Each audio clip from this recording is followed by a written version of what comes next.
শিলিগুড়ির প্রাণকেন্দ্র বিধান মার্কেট। প্রত্যেকদিন প্রচুর এদিক ওদিক থেকে আসেন এই বিধান মার্কেটে। রয়েছে অনেক দোকান।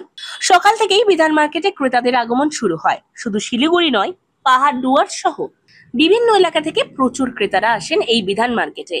তবে বর্তমানে প্রচন্ড গরমে নাজেহাল হচ্ছে সকলে। দিন দিন বাড়ছে গরম শিলিগুড়িতে। বিধান মার্কেট ব্যবসা সমিতির খরচ থেকে এদিন মার্কেটে রাধা গোবিন্দ মন্দির করা হয়েছে। সেই মন্দিরের প্রাঙ্গণে শীতল পানীয় জলের মেশিন বসানো হয়েছে। মূলত ক্রেতা বিক্রেতা এবং সকল ব্যবসায়ীদের জন্যই এই উদ্যোগ।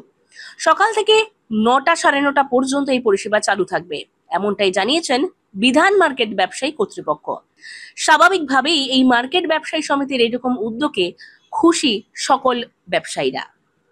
খুব ভালো লাগছে। আমরা কমিটির কাছে এটাই আশা করছিলাম যে আমাদের একটা পানীয় জলের সমস্যাটা মেটাতে পারলে খুব ভালো হয়।